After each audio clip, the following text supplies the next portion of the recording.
I've lived 1,000 lives. I've piloted 1,000 souls. I've killed and fought at night just for another role. This is the Happy Jacks RPG podcast, a roundtable discussion that's a mix of friendship, humor, unbridled enthusiasm, and tabletop RPG topics sent in from around the world. Just for another role.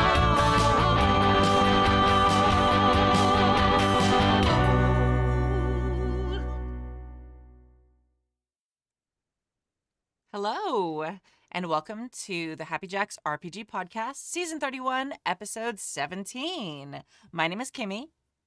And I'm Rose.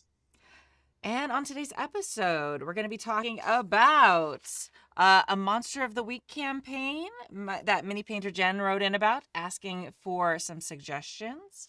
And Steffi from Scotland, who writes a lot of emails, thank you, Steffi, writes in how to unweave a player from a campaign. And we've done a lot of work to weave them into the campaign. And N from Minnesota has a challenge for the Happy Jacks crew. If you'd like to send in a topic or question to the show, you can email us at happyjacksrpg@gmail.com. That's happyjacksrpg@gmail.com. Let's see. Announcements. We were at Strategicon last weekend. If you listen to that episode, it's a little bit of a hot mess, but that's okay because we are always a little bit of a hot mess at the conventions anyway. We are missing a few minutes of the front of the front end of the show. And Mike came on, who runs the convention, and talks about like how attendance is up. It was really great. I do definitely, if you don't listen to the whole thing, that's fine. It's really great having people share their stories and their experiences from being at the con. A lot of people come up and talk about the games they've played and things like that. But the best one is the very first person after the little intro.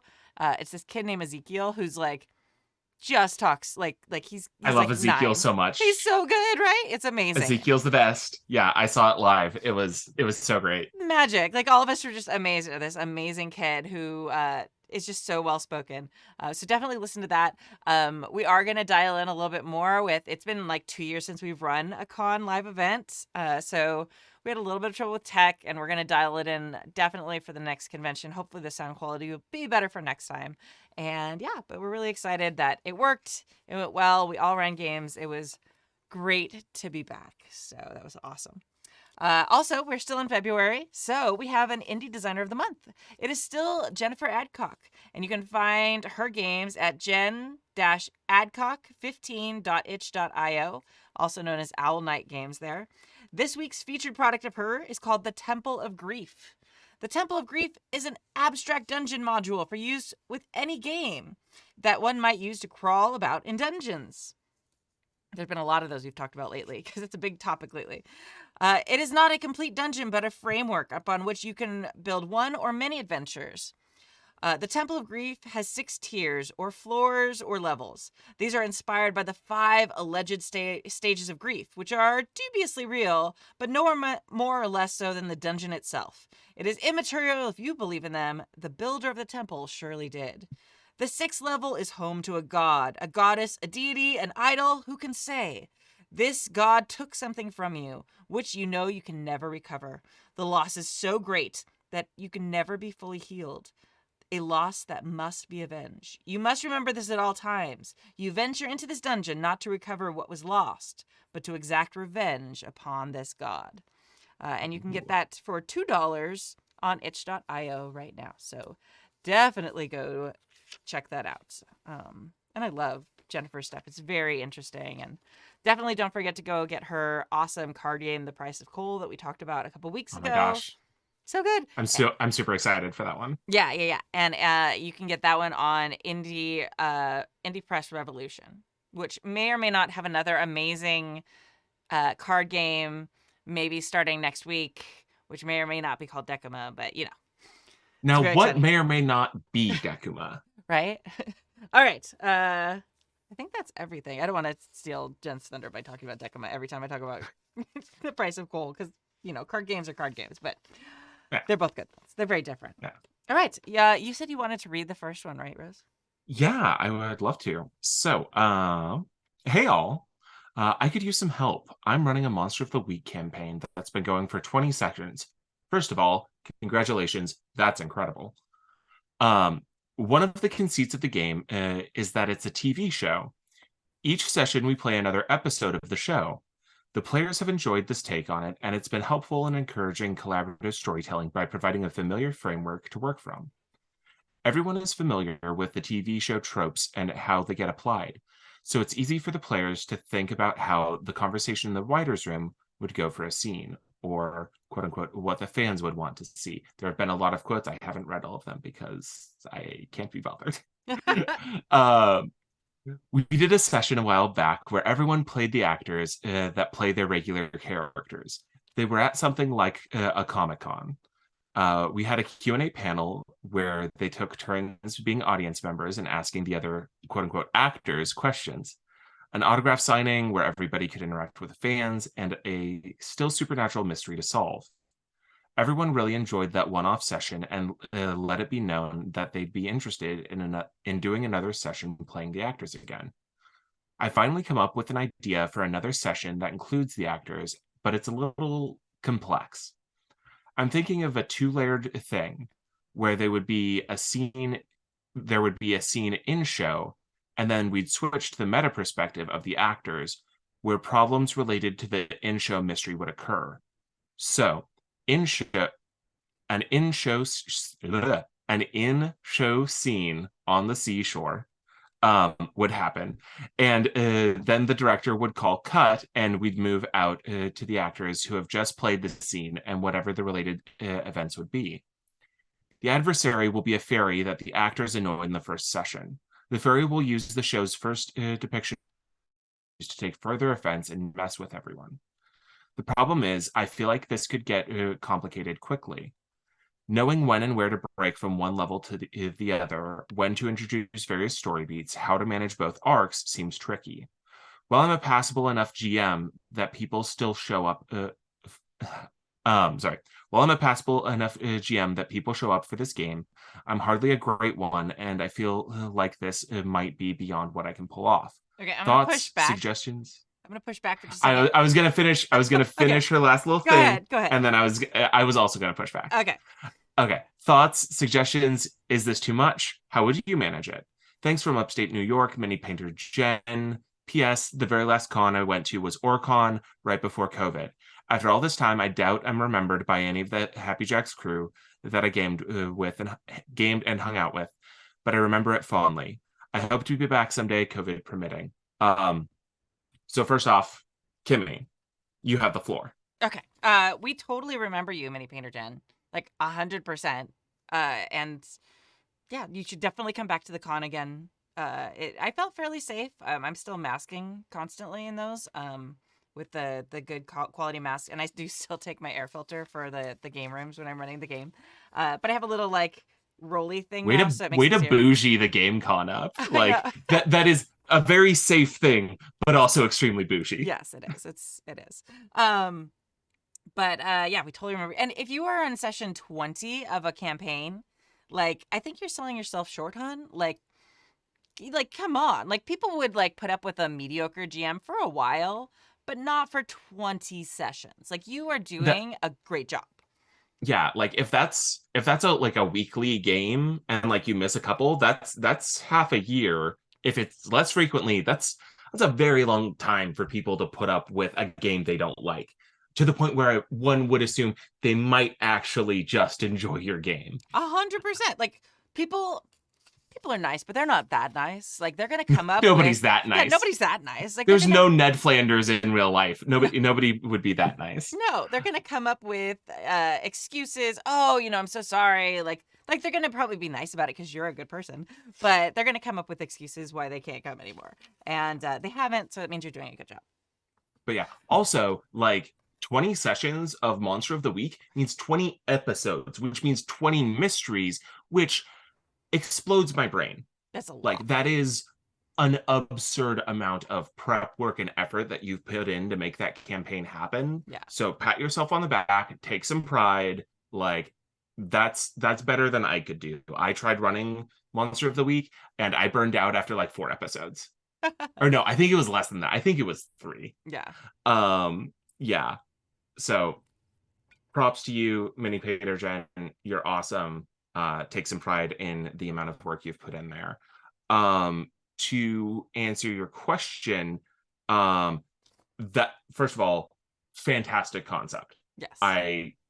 The concept around this campaign So of it being a show and all of that is an excellent framing device. yeah.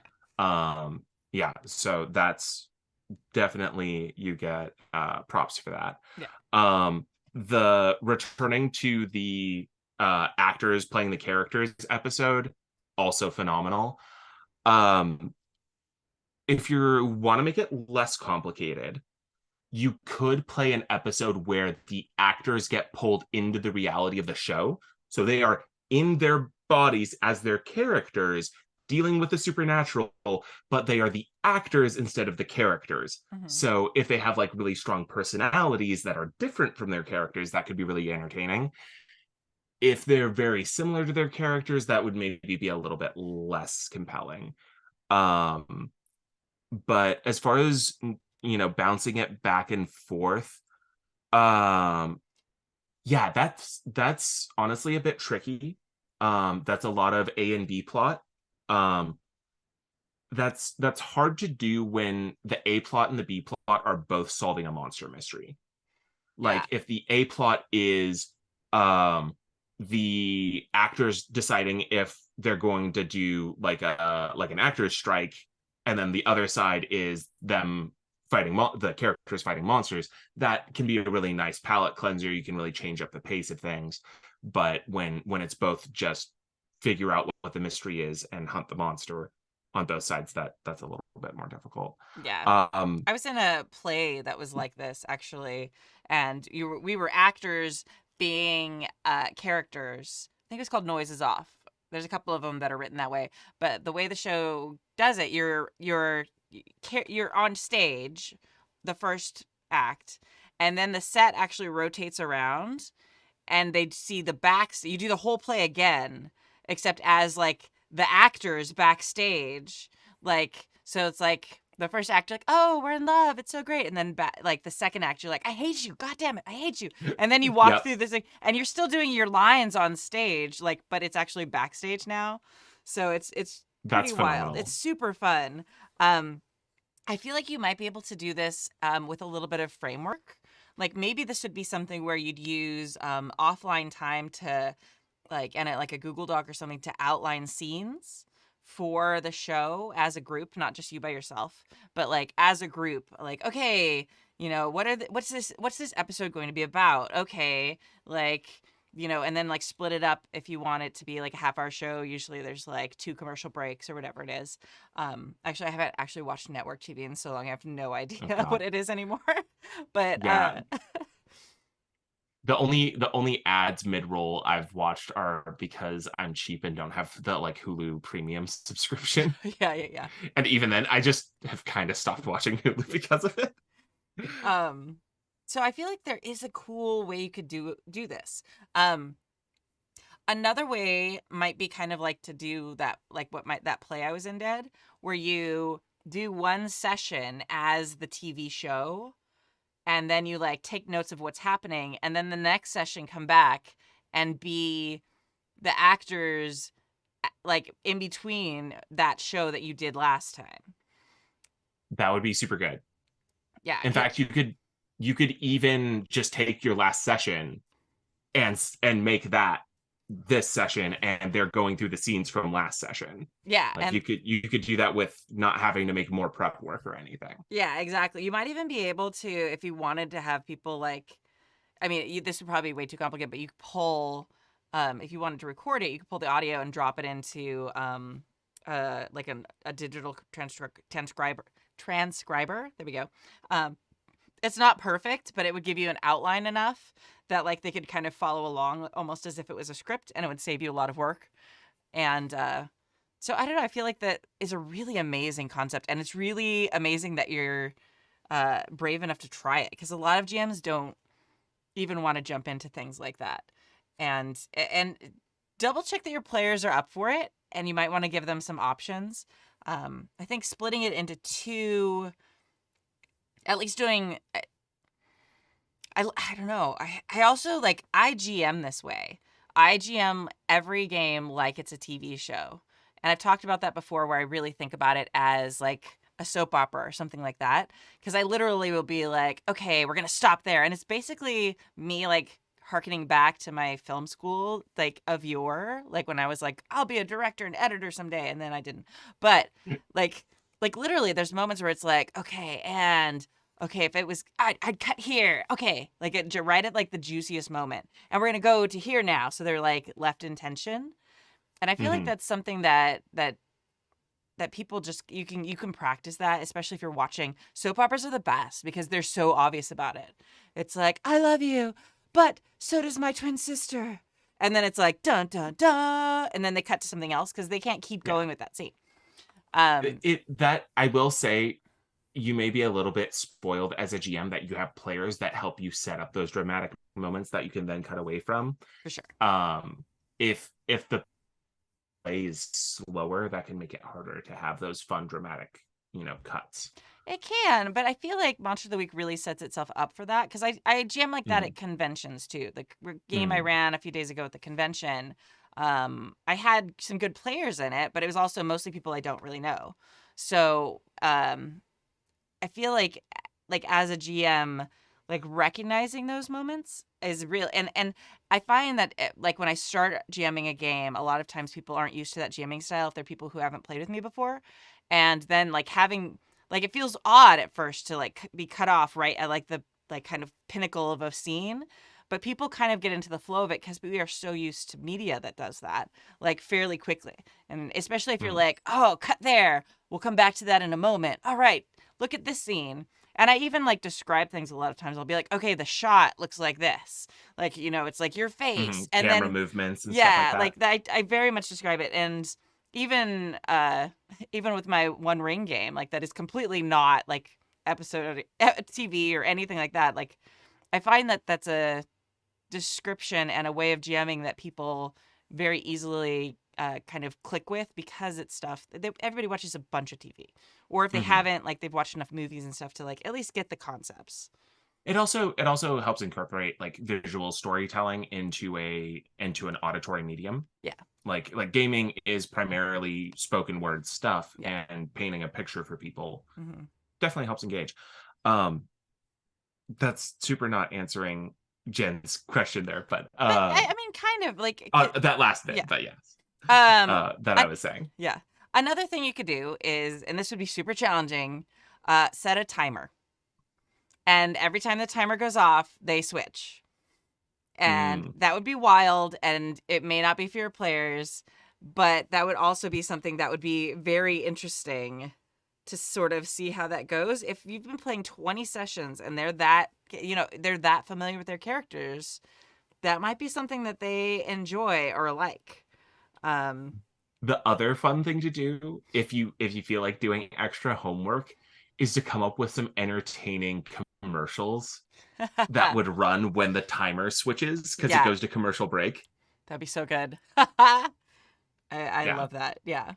I mean, or like that could be commercial break, or it could be like, oh, someone screwed up the lights. Okay, cut. Like wherever in the scene it is, like just come up with whatever reason they have to stop at that moment. So I that could be super stressful, or it could be amazing, or both. Like it very much depends on your players. I feel like Jason would be super stressed out by that idea if I played, if he was in a game like that. But I feel like Nick or other people might like really just like dive in wildly. Like so think about your players, Jen, and see think about whether that would be something they'd be okay with. Yeah.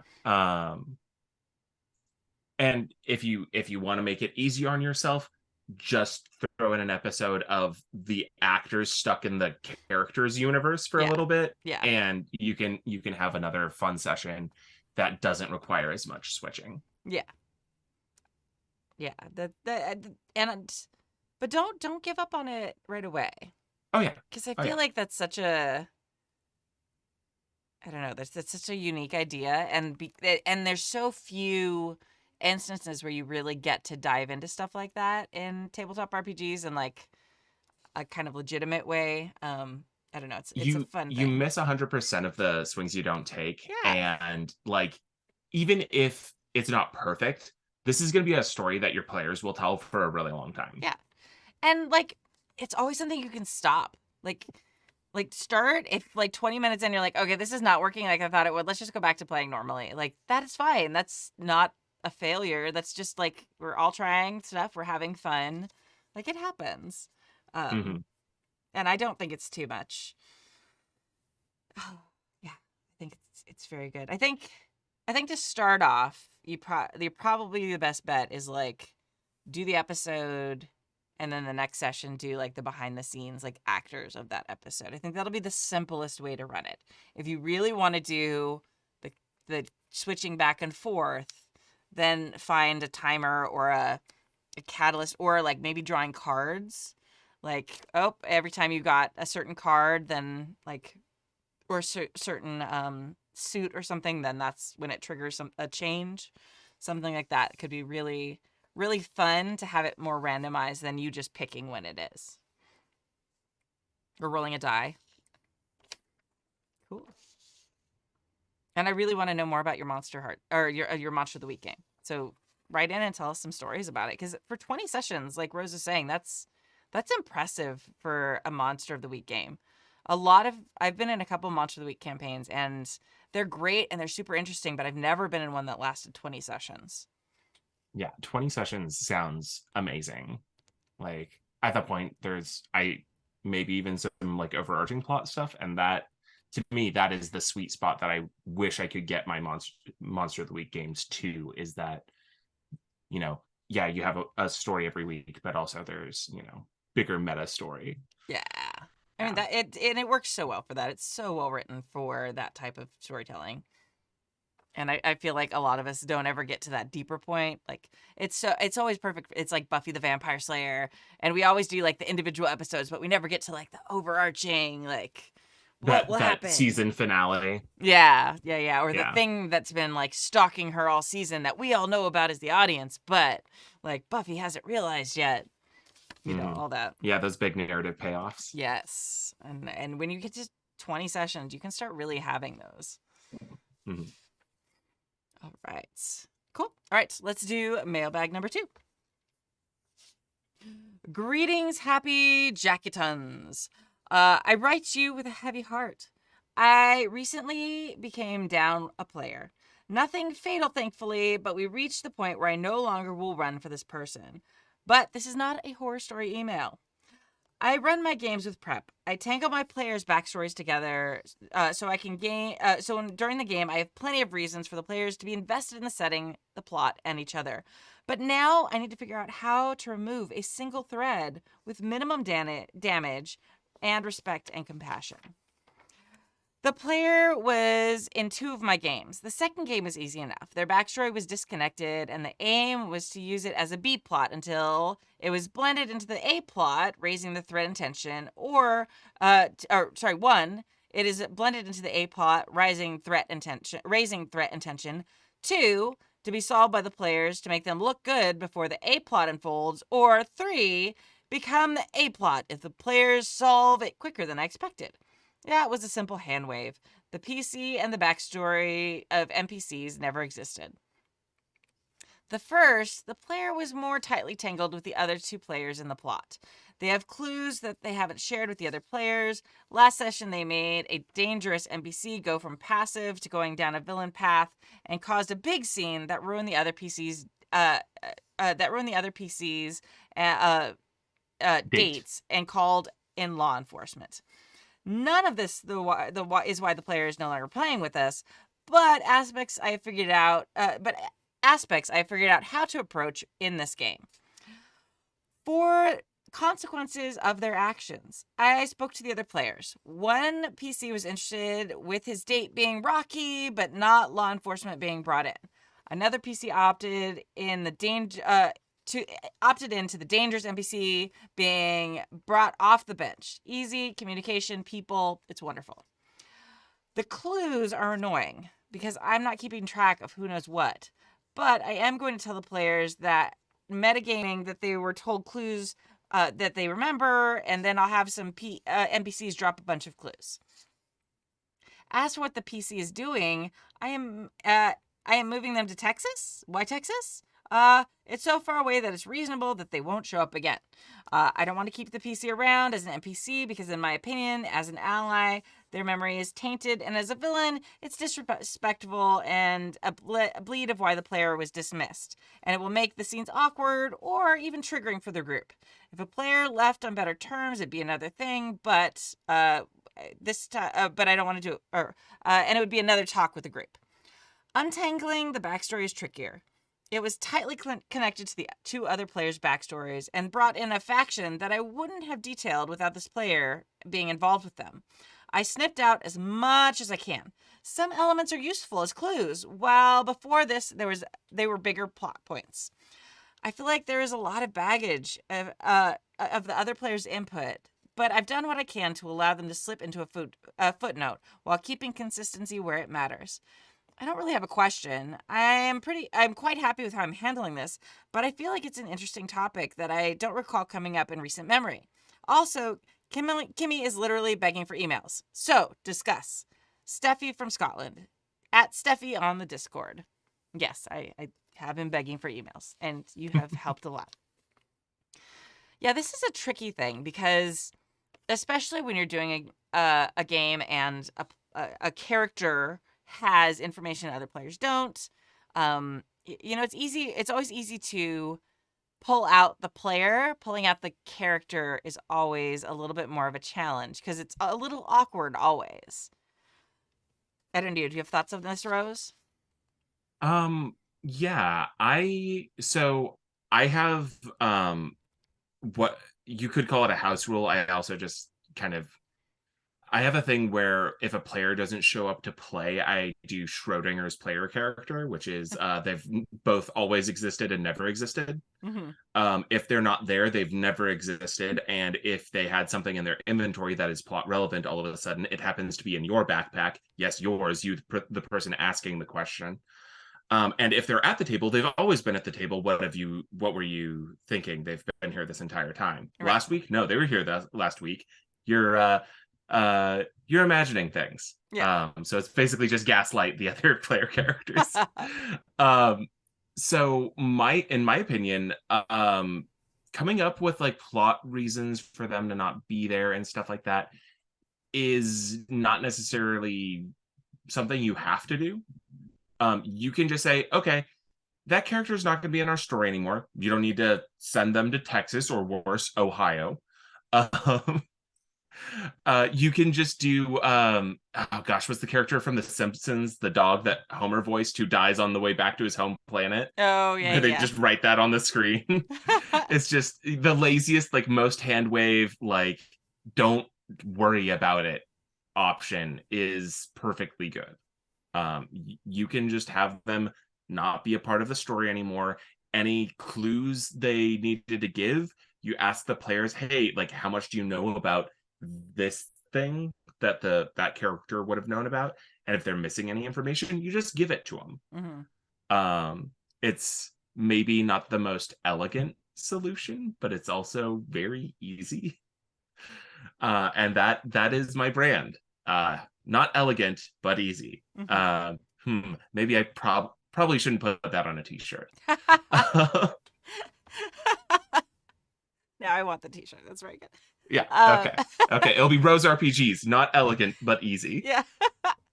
Yeah. I try and do it a little bit, to steal your phrase, more elegantly, like not to like yuck You're your fine. yum, but just because a lot of, especially stream games for home games, I don't care. I'm like, this person doesn't exist anymore. They're gone. Yeah. Or but for stream games especially, like you want to kind of keep that cohesive story for people who are enjoying the story as like audience members. So I've Definitely. been having to do that a lot, not permanently, but for my One Ring campaign, a couple people have had to miss recently. So it's like they get called away on this and they get called away on that. So I mean, it's pretty easy to get rid of characters, the information they have is a little more tricky. But like they got an urgent letter saying they needed to come do this, or they were interested in this, so they went to go research it. Is what I used. Like last week, Jay literally like I don't know. I don't know. They haven't told me I can't say anything. So he was literally on a car accident on his way here. like Oh, like 15 minutes before we were supposed to start. Like we got the oh no. message like I'm okay. My car isn't. Like I'm not going to be there. So, we very quickly kind of like, okay, so, Sausage the Hobbit like got a urgent letter that he had to go back, and I'll figure out what that is next time. But coming up with, okay, that's why they're not there. They'll meet you at this place. There's so many things that they easy ways to get the character out of there. And if you sent them to a place, I mean, for me, Texas is far away. Some people it's not far away, but evidently Scotland, I suppose. Texas is pretty far for Scotland.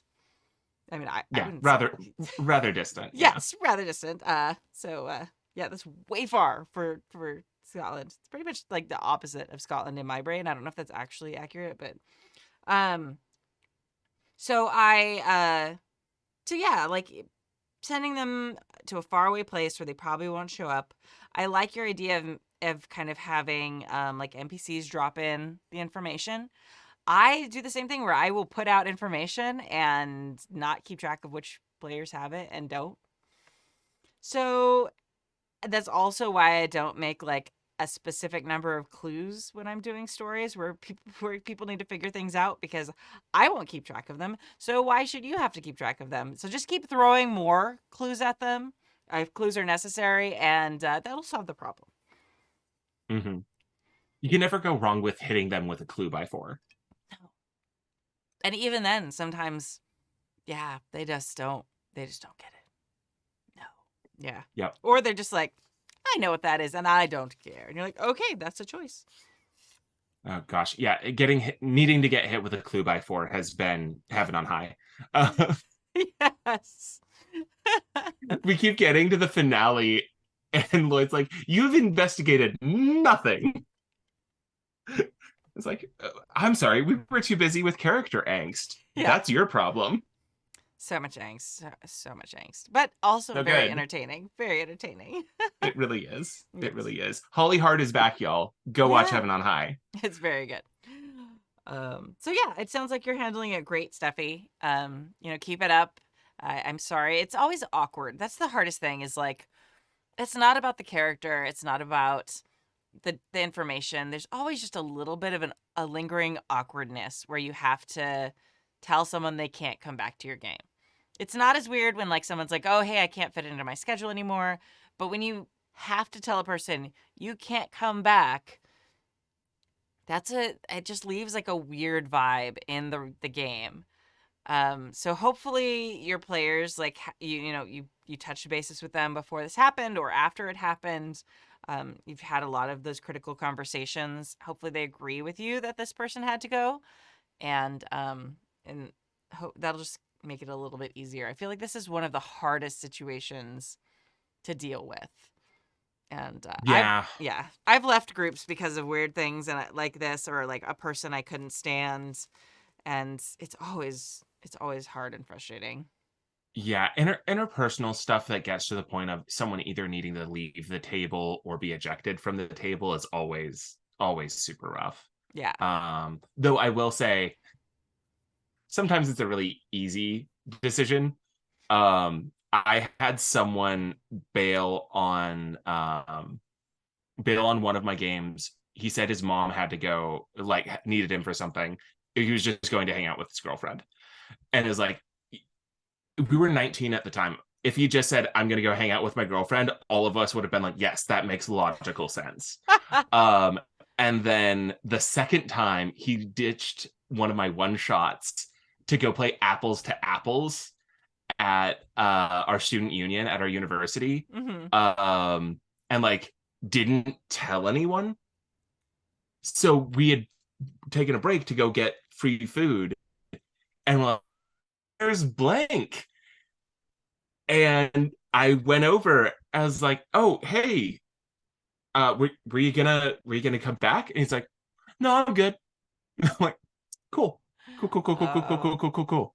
I blocked him on Facebook after that because he was like, "Hey, you want to hang out?" I'm like, "No, I no. really don't. You've wasted so much of my time." Yeah. Youth. We're all Yeah. so much dumber then. Um, Thank God I'm older and dumb now. yeah, I know. I mean, at least we're dumb in different ways. Like, Yes, yes. um, but yeah, I mean, there have been a lot of like it's interesting because I feel like Steffi, your game must be good because generally what I've experienced, obviously not with Happy Jacks groups, but like in other groups I've played, usually if you have that person who needs to be ejected, other people start dropping out first. Like before it comes to a head with that person, generally, unless it's like a direct conflict between the GM and that person, usually I'll notice, oh, okay, oh, so and so had to like leave the game. Oh, this other person is not showing up very often, and like that's usually like the first sign something's wrong. And I've Yeah. definitely done that. There was a game I was in that uh, and it was just there was just a person who just I couldn't deal. Like it was they were fine. It was fine, and everyone no one else seemed to be bothered by them. And it was someone that I'd hung out with like a lot before, and was like, okay, this person will be great. This will be great. And I'd never gamed with them, and it was just like oil and water. Like our play styles did not gel. We just were constantly getting like annoyed as people at each other because of what our characters did, and it was just so frustrating. And it was like it was a home game, so it was like at least with stream games, if you end up in a situation where you're not wild about someone else's character, there's like an endpoint. This was like Hmm. a home game that was like forever. You will have to show up at your friend's living room and just keep playing until no one else. And it's like, oh no, I can't do that anymore. Hmm. Oh, And God. And yeah, the disappointment of, oh my gosh, I like them as a person, and then you sit down to play together and you do not mesh yeah, is, oh, that's soul crushing. yeah. That's that's worse than finding out that like someone has shitty politics. It's No, no, no. It's like definitely not it's worse. worse because they're like, no, you're still like a good person. Yeah, But we just are completely incompatible in this way. right. Oh Yeah, no. yeah. Well, yeah, you're right. Because you do have to still interact with them. Because, like, I still see this person. I still hang out with this person. Like, Hmm. we have a lot of similar friends and we go to parties all the time. And it's one of those things where, like, they've stopped asking, but for a while, like, they kept kind of like running or being in games. And, like, hey, do you want to play?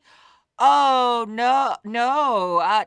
Tuesday. Oh, I can't do Tuesday. I'm so sorry. Like, and it was like before my like schedule really went off the rails because now I like legit Hmm. could say I'm sorry I can't, but then it was just like I Hmm. can't, I won't, and I can't. But you have to come up with like the polite excuse.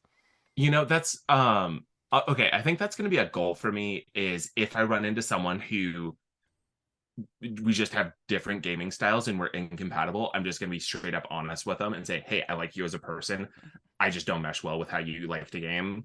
And try and be like respectful and open about it rather than like dodge forever. That's a good goal. I see that's the thing that like people take that so personally. I mean, yeah, I It's really important to say that it is a taste thing. It's yeah, like, hey, I think you are awesome, but the way you like to play is not the way I like to play, yeah, and I'm not going to try and make you play the way that I like yeah, because that's not fair to you. That's not fair to me. yeah. Um, And it's hard too because like a lot of times they like will like how you play and not see a problem and not feel that vibe. mhm, So it can be wild, and sometimes it varies from system to system. mhm. There've been games that people that I've gamed with that I've absolutely adored, and then I like hopped into another system, and it just happened to be like that character they made for that game. You're like, oh, you're the most annoying ever. Oh God, get me more alcohol, please. Oh God. I need more drinks for this game, or whatever it is. Hmm. And it's just it's so interesting, and it's Yeah. so interesting how one bad game or one bad campaign can also kind of like influence how you feel about that person moving forward. Like, Yeah. I Yeah. don't know. It's interesting because like I sometimes like wonder, and like I've had friends be like, "Well, do you think if you like gave it another shot to play with them, like that it would go better?" I'm like, "It might, but it might not, and then I'd be stuck in that game again." Or what's worse is like the things you had a problem with are just quiet for just long enough that you think it won't be an issue, Like, rear their and then ugly they head. like do the thing, Yeah, and you're like, oh no, I thought I was free of the thing, but they. that thing. Yeah, absolutely. All right, Uh, all right. okay, Mailbag number 3. here I got it. Okay, do you want to split it because it's kind of long? Sure. Okay. I'll start off with the sad part.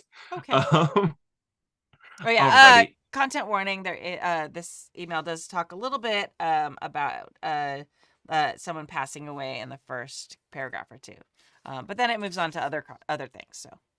Okay, so yeah, be warned. Mhm. Hello, happy jackers and jillers. Ed from Minnesota, now Florida here. Long-time listener, long-time caller. I hope everyone is well and remember to get your checkups. My older brother passed away this year from cancer because it went undiagnosed for over 18 months, despite our asks to talk to his doctor, and he was only 54. Don't let that happen to you or someone you love. I wanted to put out a challenge to all the jackers and jillers out there. I moved to Florida 5 years ago from Minnesota, and one of the first things I did was find a local gaming store. The parentheticals, they focused on video games and magic, but had space and interest in RPGs when I talked to them. If you have the ability and time, run a short campaign at a store near you. You can choose the game system, create characters, and give a few random people a chance to try an RPG that they might otherwise not get.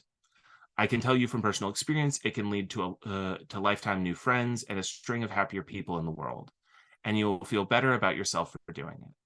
So now I will open the conversation for you, our hosts, to discuss the best ways to do this. I'm in sales, so walking up to a stranger and having a conversation. I'm sorry, did you want to take from there? That's about the halfway mark. Oh, sure. Yeah. I'm in sales, so walking up to a stranger and having a conversation is probably a lot easier for me than for other people. For example, I asked at the store whom the owner was and when he would be in, then came in to meet him and introduce myself. I explained who I was, my credentials, 40 years of gaming, your mileage may vary, and what I wanted from him, a space to run a D&D game 4 hours every other weekend. I let him know the ages I was comfortable with, 8 plus, and that it would likely take a few months to build a group. I brought my kids, so I always had 2 or 3 players as a cheat. That's a very good cheat. The keys were consistency. I showed up every first and third Sunday at 10 a.m. and fun. Every player gets a spotlight every game. Every game for 5 minutes minimum. Are there any of your hosts willing to rise to the challenge? Do you have any friends who may? I think our hobby is at a critical point right now, and I want to share it with anyone interested. Stranger Things, COVID, and other factors have brought us to a point where playing pretend is more acceptable now for adults than ever before. My brother, mentioned previously, started me gaming at 5 years old on chainmail and man-to-man early GURPS. It is a defining part of who I am and makes me a better person in ways I can't explain in an email easily. That's good. I feel that. I hope Yeah. you and your friends can help share this gift with other people who may otherwise miss the chance. Step up. It isn't as hard as you think, and the rewards in new friends are phenomenal. Ed from Minnesota, now in Florida. P.S. I still believe Stu should be spelled S-T-E-W during Halloween, and that he should go as a cannibal chef. He should. Mhm. PPS, Tappy is still an amazing person to have on the show, even if he is the poster child for ADHD medication. Please tell him hello for me and give him my best. I will. I do actually see him every once in a while, but he's moved back out to the desert primarily right now. I keep bugging him. I'm like, hey, when are you going to be in town next? And then he's like, I'm not in town on Fridays anymore. Like, okay, well, Too eventually. cool for you. I'm off Yeah. with my friends in the desert. Well, he figured out Goodbye. he finally figured out how to use their solar panel system and have a toaster work. So That was the threshold for moving back out. well, Shit. Okay, this bread has not been baked a second time. Yeah. This is unacceptable. Yeah. I'm going back to civilization. yeah. Well, for many reasons, yes, toast is amazing, but also, like they got their power grid to a point where it can hold things that cause heat because that's very inefficient electronically. So that was like a big change. So now they are like a much cushier life out in their desert. Nice. Yeah. PPPS. You were doing great with the new show format. My grognard brain wishes Stu was still involved. Stu is fine. He's Yeah, fine. yeah. He's not He's in the fine. show, but he is alive and involved in breathing, Other things. eating, Yes. presumably still burping. Yeah. Oh, I'm sure. He's fine. Absolutely. I have texts that say that it's from Stu that prove he's fine. But Holding today's newspaper. Yeah, no, yeah. but just like regular, like green little bubble texts. Mm. But I recognize how hard it is to do what you're doing, and I want you to know that it is appreciated, and you have our love. Keep your focused content and not format, and you will continue to rip hours away from me during my hectic weeks. Longer format is appreciated, no matter what the surveys say. 3-hour drunken ramblings are what hooked me onto the show. Thank you, Ed. That's very kind. And yes, We got to Stu talk is more about AC fine. if we want to have a 3-hour show Oh again. my God, so much. Oh yeah, I just get so tired now. I have to get up so early with a Oh, God. toddler. I'm like, it's like 9 o'clock. I have to go to sleep now. Yeah, we'd have to switch to like Saturday mornings when we're actually like awake. Drink Yeah. coffee instead of beer. Oh yeah. We might eventually, but it's hard. It's so hard. Maybe if people keep writing in more emails, we will start having longer shows again. Actually, that has nothing to do with that. Absolutely not. We'll just Zero have to do that, more yeah. shows. Yes. But all right. Yeah, I think there are a lot of ways to work at building the hobby. And I think that we've been forced out of our comfort zone during COVID, and we've talked about this a lot. And I think you're absolutely right, Ed. Like a ton of people have joined the hobby because of COVID. They've, Stranger Things, Critical Role has been huge in that. Like there's been a whole bunch of things that have made something that was sort of like a joke on the fringes of society, which is like D&D, like over the years more mainstream. One of those things has been like video games kind of becoming cool.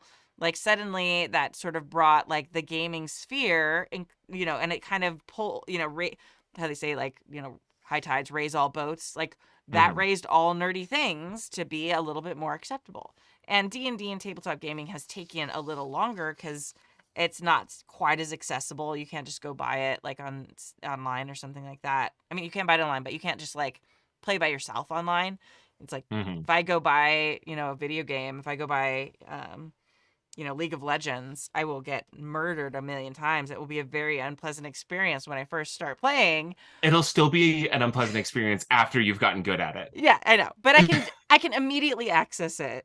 I don't need to go, get a bunch of people to join me in it. I think the biggest thing is that learning curve, though. Yeah, Like, for sure.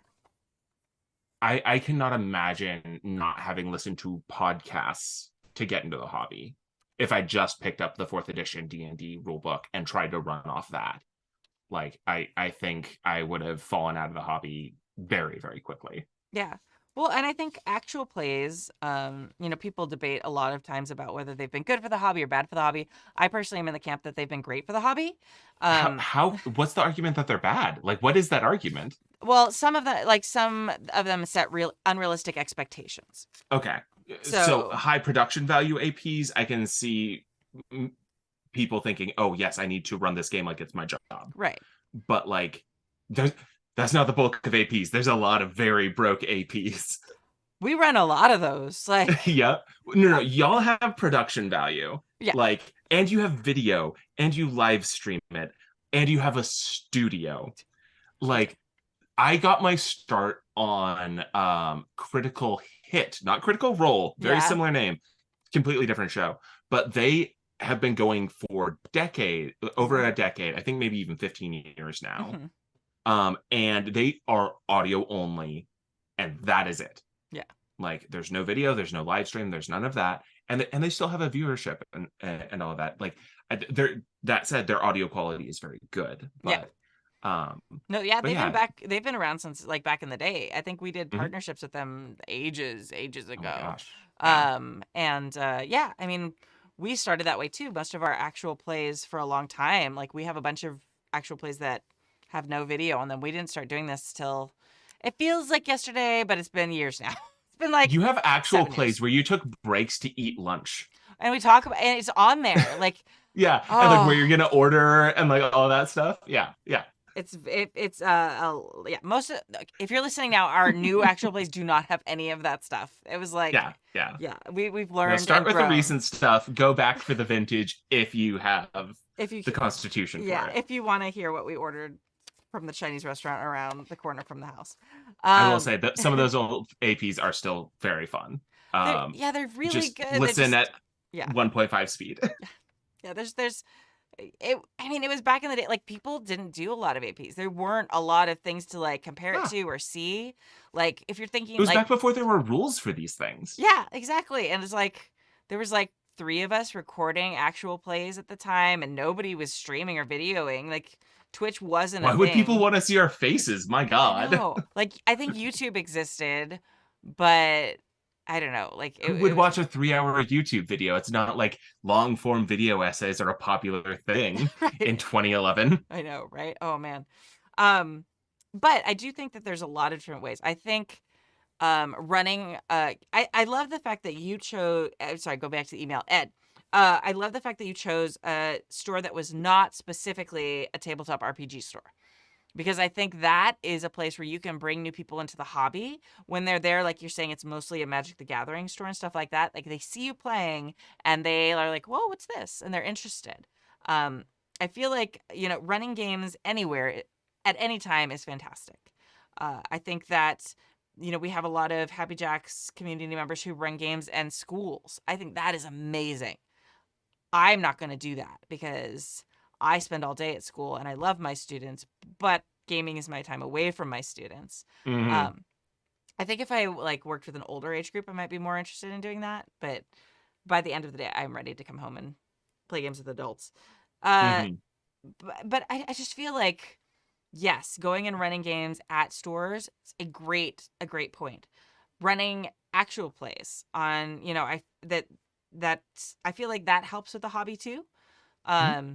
Maybe that's Increased visibility. yeah. Well, and also, it's interesting because if you look at our YouTube channel, our session zeros actually have the most like views of any of our Mm-hmm. shows.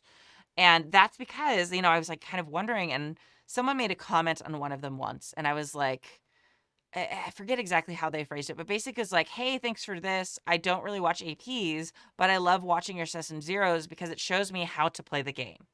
Mm-hmm. Like these end up being tutorials for people who, if they're not interested in following along with the story for like entertainment purposes, like this is what I do. Like when I'm trying to learn a new system, like because I'm so keyed in on like video and stuff like that, I either listen to a podcast or I listen to or I watch a video actual play of the system so I can see people going through it because the way my brain works, reading like text on a page, it's so hard for me to like grok the rules from something like that.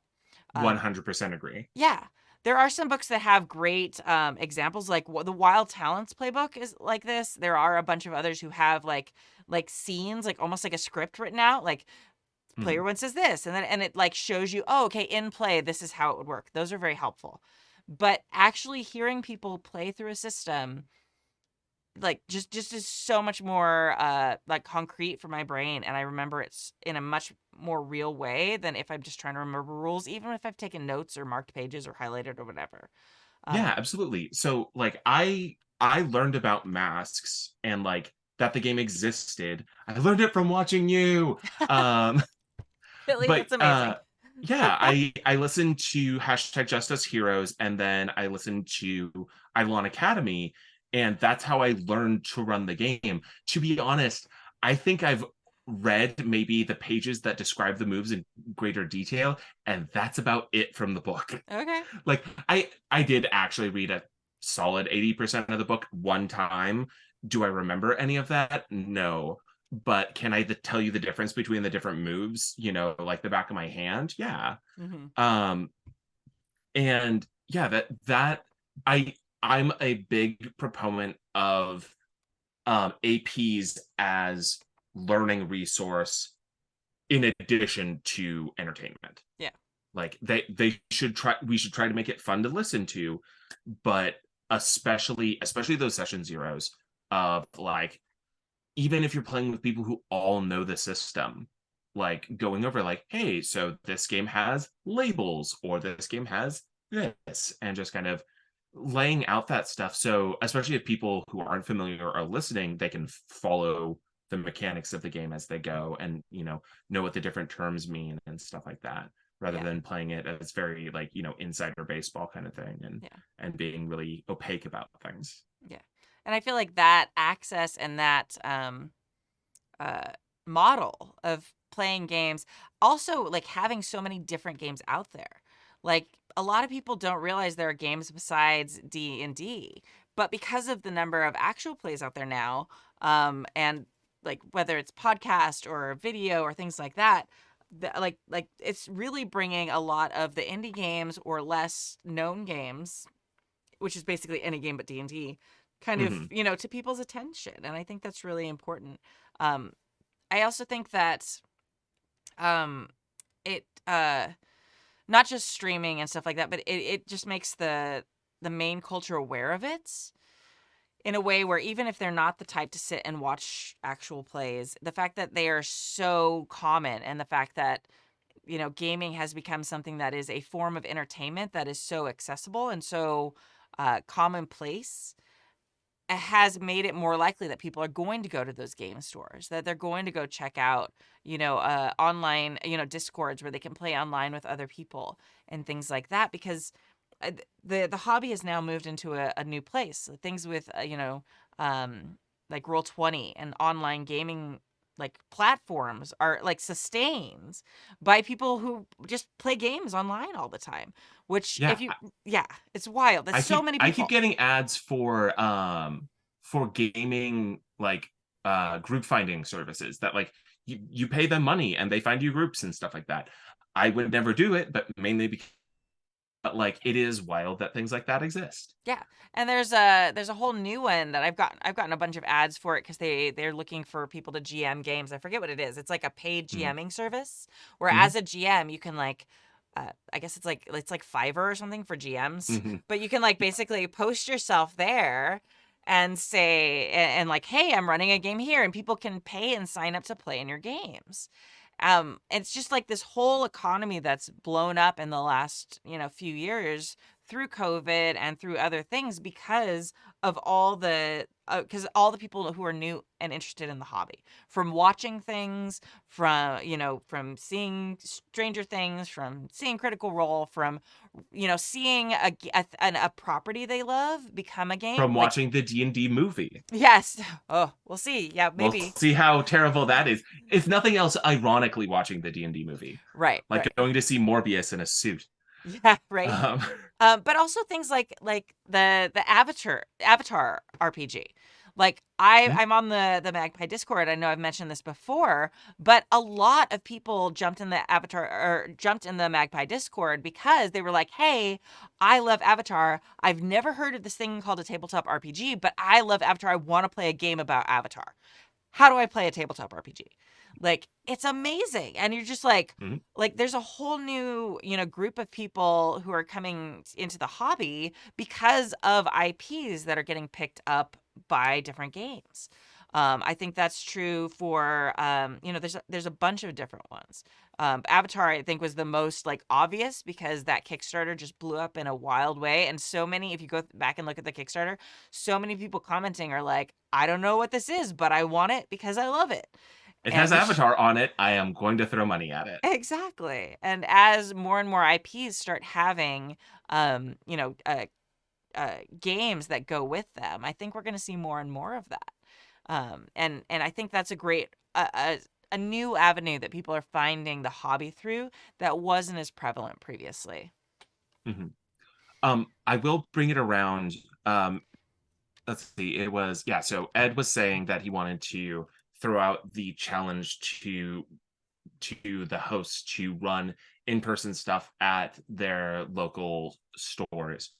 We'll see if I ever do anything at a store, but I have been sitting around and realizing that I have this wonderful online community where I can play with people online, but I realized that I have become completely detached from my local gaming scene. Um, I do live in a very D&D heavy town, but I do live basically in a very large small town. So I probably won't run campaigns, but I have been thinking about running like one shots at some of my local stores of something like Masks or some sort of PBTA, some non D&D game. Masks would be good because it's easy to learn and also I know it really well. Mhm. And it's easy for me to run. But yeah, I will officially be the Happy Jacks host to accept that challenge, and I'll report back Ed from Minnesota when it goes horribly, horribly wrong. I think one thing too is like I there is an element of playing in a game store that isn't safe. And that's hard. It's really scary as, as women, we both of us, going into a store and just having random people show up, it can be difficult and it can put uh the game store in an awkward position too. Because at a convention, there's like safety things, there's security there. It's like if you want to, stand up and walk away or whatever, like you may never have to see that person again. If it's a community shop, um, especially like Ed, it's amazing that you went through and you started this on your own, but like setting that up also can be a dangerous thing for uh people who are part of marginalized groups. Um, so that's a scary prospect for me as a woman to be like, hey, I'm just gonna plop myself down in this gaming store and let anybody who shows up play my game. Hmm. I will say I do have the advantage of being a 6 foot tall woman, which doesn't make me immune from creepy comments and bullshit, but it does make them think twice about saying it to my face. Hmm. Um, so I do have that going for me. Yeah, we'll see how it goes. It's definitely something that's not without risk, but Hmm. the other thing I'm doing is I'm just trying to, especially in queer spaces, kind of throw out like, hey, do you play D&D or do you play any tabletop games? Are you interested in them? Do you want to learn how? And both I want to try, bringing people who are already interested in tabletop games into, the wider world of tabletop, and, getting outside of the D20, and want to try and go to spaces that are already welcoming and introduce them to my favorite hobby, and kind of bring, people who are already, you know, allies or members of the LGBTQ community and bring them into the RPG community. Yeah. Kind of try and bring people from both directions. Yeah.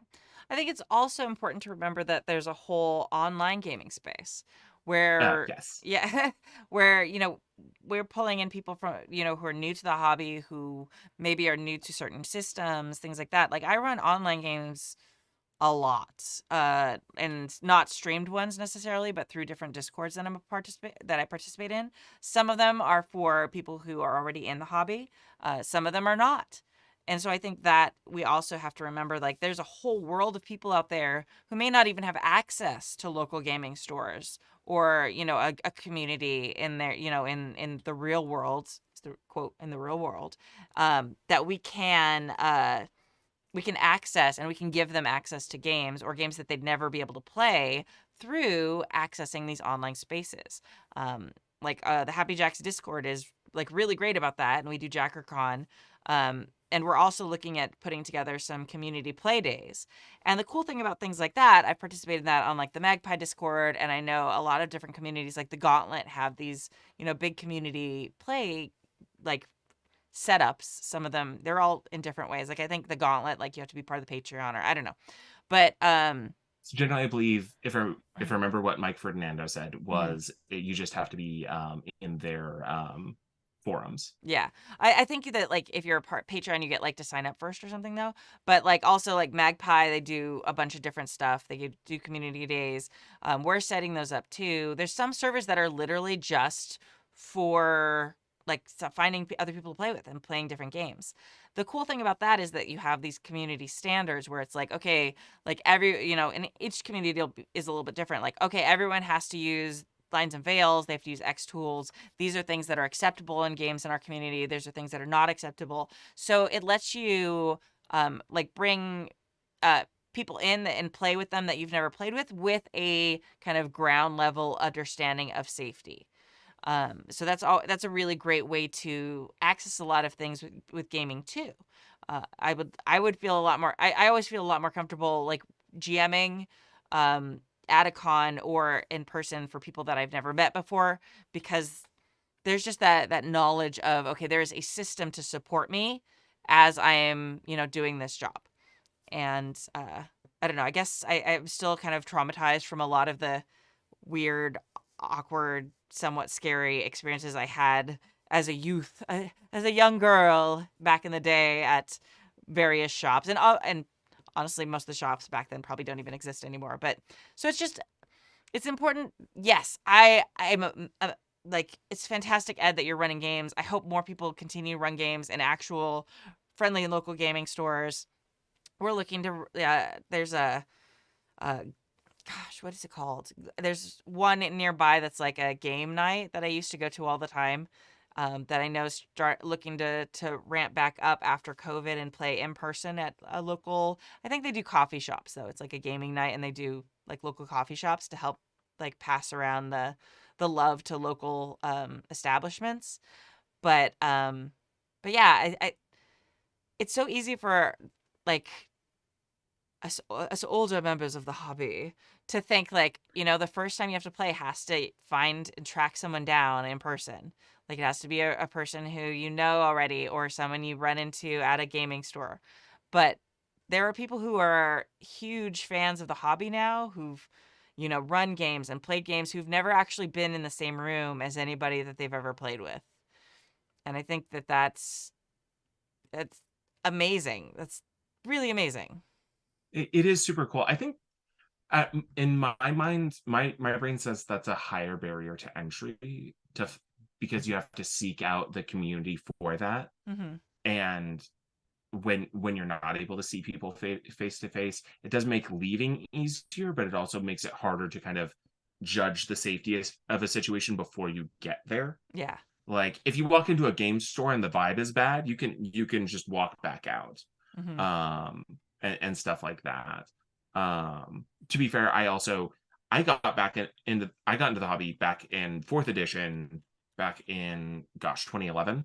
Mm-hmm. So that was before Discord was a thing. That was back when Skype was our primary video thing, and it was hot garbage. Yeah. Um, Oh man. and like VTTs really weren't a thing. Like there were not a lot of virtual tabletop options. It was like people were using Google Plus and Google Hangouts, and like yeah, it was a janky time for online gaming then. So to me, like the idea of coming into gaming at a point where online gaming is already so established Mm-hmm. is my brain goes, well, why would you get into it that way? Because that's not how I got into it, you know. Right. But that it's super exciting.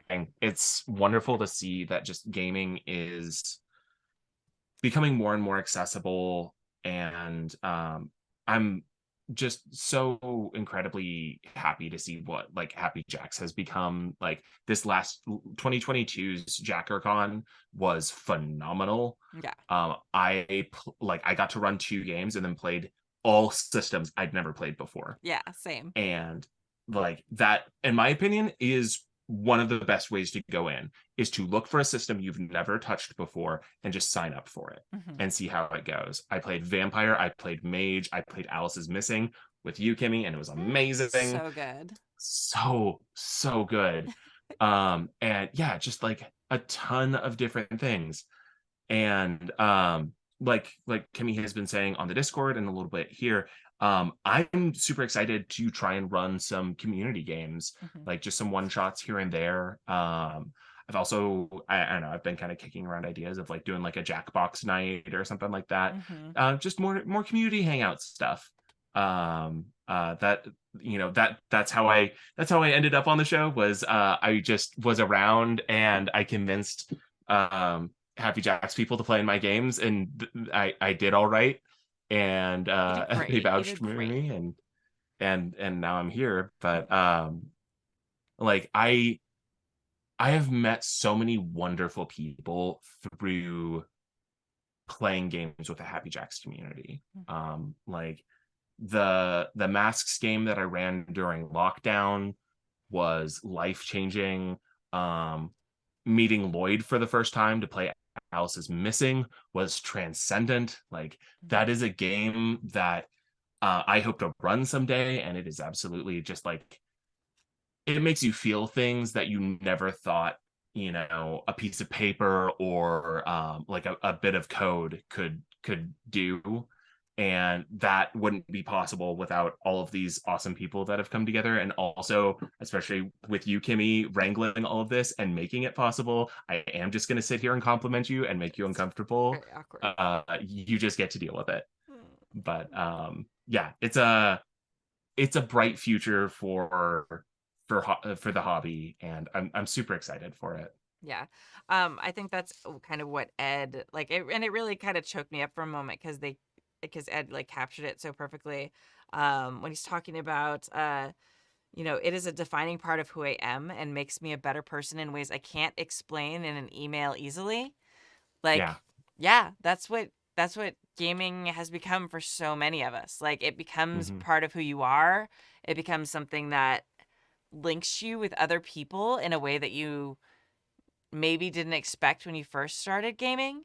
Hmm. And it's just wild. Like when I think about like my life, if like 13 years ago Stu hadn't asked me to be in this like 4E game, like and how different it would be, like the You really had to put in the work back then. Like you got through the rough part to get to the good stuff.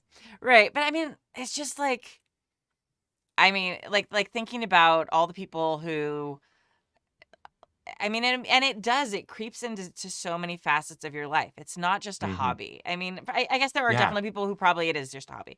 But for me, it's like all my my daughter, all her favorite uncles and aunts and family members, like aunties, aunts, whatever, like are Hmm. all people that I know because of gaming, and they come over here all the time for gaming, and it's like they are members of my family. Like they've been to my house Hmm. for Christmas. Like like when I think of, I mean, like Adam and Joey are an amazing example. Like Adam and Joey got married and they Yeah. were on a show together here. That's how they met. Is like they played in a game of Monster Hearts together, and then like months ago we were at their wedding, and it was like my daughter Hmm. was the flower girl at their wedding, and it's just like this wild way, like tangled weave of emotion and caring, and I don't know. Gaming is able to form connections between people in a way that, especially tabletop gaming, because there's so much emotional vulnerability, at least in the way we play, and Hmm. connection and creativity together that it really bonds you and it changes your life. Not only that, but like he said, gaming has made him a better person in ways he Yeah. can't really describe. But like gaming has gotten me in touch with parts of myself that I don't think I necessarily would have. Mm-hmm. Like or like in ways that I wouldn't have expected or wouldn't have been exposed to in other places. Like getting to play Holly on Heaven on High has just kind of she is parts of me that I don't get to bring out in the real world. Mm-hmm. And um, listening to Hexbreakers and listening to everyone play. I forget the character that you all played at the same time. Mm-hmm. What was her name? Uh, Gosh, with the Minnesotan accent and Yeah, I keep just thinking Emily, but that's Emily who's the GM. But no, Emily yeah, was the GM. yeah, Oh God, I it's think it okay. started with an M, but Mhm. that episode one made me cry, and two, like, helps me move along in my transition journey and like start really thinking about things like what I wanted my name to be and like stuff that just had been kind of sitting and just listening to these people sit at a table and play pretend and roll dice just completely shifted my perspective on things. And then like playing Alice is Missing and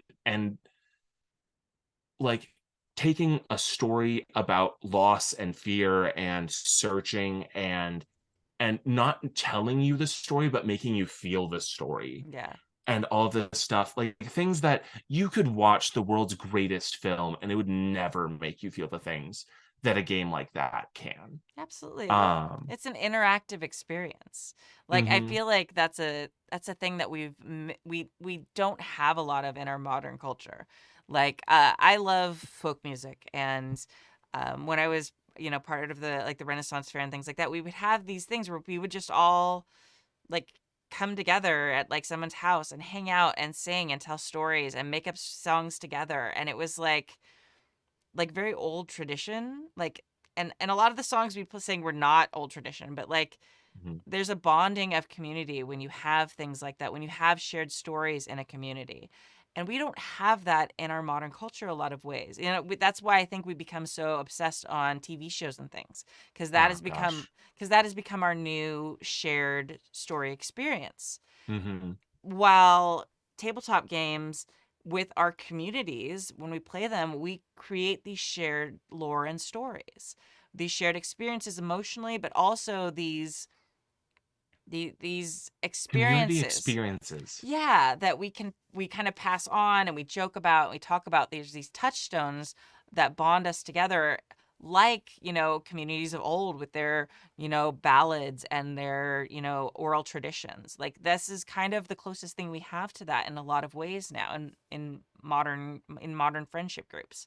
And Mhm. it's something that's very unique, and I think it creates a special bond for groups that like are do it together a lot. And I think we're way off course in the email, but Ed, that's a very thought provoking email. Mhm. It's, yeah, good stuff. Yeah. So, but yeah, I mean, I think that of all the email, like I don't know, it changes you in ways you can't explain. And Mhm. just like the entire course of your life can change for picking up this hobby. And I think it happens a lot more than people care to even admit. Mhm. It's interesting. I don't know. Yeah. Yeah. It's good stuff. Yeah, it is. So definitely got to keep work at bringing more people into the hobby. So oh, Mhm. and if you are interested, we were talking a lot about the Happy Jacks Discord. Go to happyjacks.org/discord, and then there's a whole section on we're like building up like the community gaming aspect and stuff like that, because we want to bring more people into the hobby. We want to make it accessible, and we want to bring people into new games that they haven't played before, even if they are already in the hobby. So yeah, Mhm. Keep the spirit of keep the spirit of JackerCon alive in your heart year round. all round, yes. These are like Mhm. little mini ones. We still have JackerCon. That's Mhm. still like the big event once a year, and Yeah. that's on its own server and everything on Discord. I'm gonna have to put in leave for JackerCon. I know, right? It's like, all right, I need to get a babysitter. Maybe kid can go to grandma's that weekend. All right, I all don't know. right. She's a toddler. She can learn to forage. She'll be She'll be fine. fine. Yeah, dice are such choking hazards. Just let me tell you, Oh she's God. so obsessed with them too. I'm like, please don't. Okay, Mama will watch you very carefully. Don't put that one in your mouth. That's my favorite one. Get the big dice, the Yeah, big foam giant dice. ones. Yeah. Yeah. All right. Thank you for joining us for season 31, episode 17 of the Happy Jacks RPG podcast. My name is Kimmy. I've been Rose. And please support our amazing indie designer of the month, Jennifer Adcock. You can find her games at jen-adcock15.itch.io, or if you go find The Price of Coal on Indie Press Revolution. It is available there. It's a beautiful game. Thank you to our chat mod, James V, and to all our amazing Patreons who keep us ad-free and independent. You can join their amazing ranks at happyjacks.org/Patreon. And yeah, we are allowed to say whatever we want all the time because we don't have to worry about sponsors or ads or any of that. And you don't have to worry about listening to ads because we don't like them. They're boring and bleh. Like we've talked We're allowed about to say anything we want. So I'm going to get into my Star Wars hot take now. It'll be the next 50 minutes. Yes. They want that. They want it. All right. Patreon stretch goal. Yeah, that's what it is. All right. All right. So today we're going to leave you with a song called Wake Up Whole Again. It's by a band called Sport of Tricks, who, as I mentioned, are friends from the Renaissance Fair. And you can find them at sportoftricks.com. All right. Thank you all. And we will see you next week. Bye. Bye.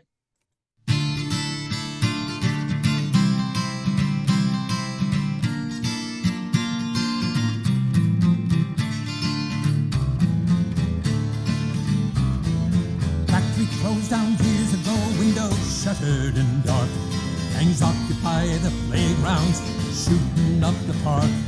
Don't seem to be no work for me, no matter how I try.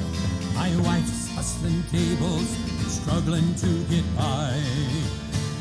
I bought the dream of working hard, played straight to get ahead. Now my dreams mock me, my nights are filled with dread. So I count the cost and cut the loss, try to pay my way. I wake up every morning, try to make it through the day. Don't wanna live in fear, don't wanna live in pain. Hiding in darkness, afraid to speak my name. Stand as my witness, I will not live in shame. Though I lie down broken, I will wake up whole again. Tommy grew up to me, different from the rest. Finds it's in the mirror, doesn't match what's in his breast. Now Daddy doesn't talk to him, eyes angry, turned down low. Muttering to himself, where did my daughter go? I used to dream of love, happy after till the end. But if it's not he and she, I guess it's just pretend. Don't tell me how to feel, don't try to make me hide. I'll wake up in the morning, my true love by my side. Don't wanna live in fear, don't wanna live in pain. Hiding in darkness, afraid to speak my name. Stand as my witness, I will not live in shame. Though I lie down broken, I will wake up whole again. Running for survival like so many came before. Searching for safety on this golden shore. North Boston, asylum, the lady shining lights. Welcome the weary at the end of their flights. Now dreams of hope and hard work, opportunity for all. Like holding dead on concrete behind a chain link wall. What was a land of promise has gone from bad to worse. What once was a blessing is nothing but a curse. Don't wanna live in fear, don't wanna live in pain. Hiding in darkness, afraid to speak my name.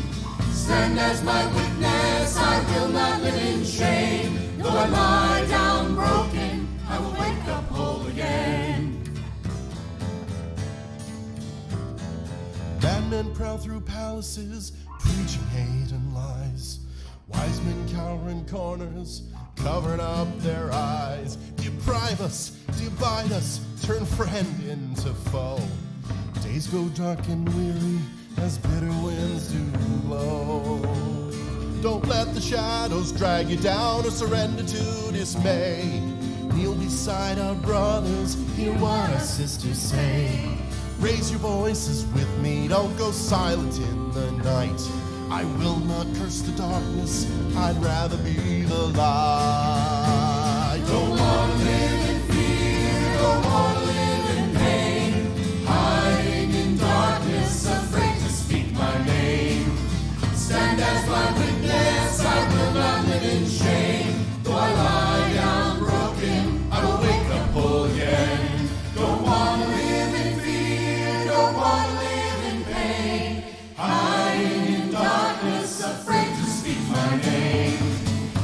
as my weakness I will not live in shame. Though I lie down broken, I'll wake up whole again.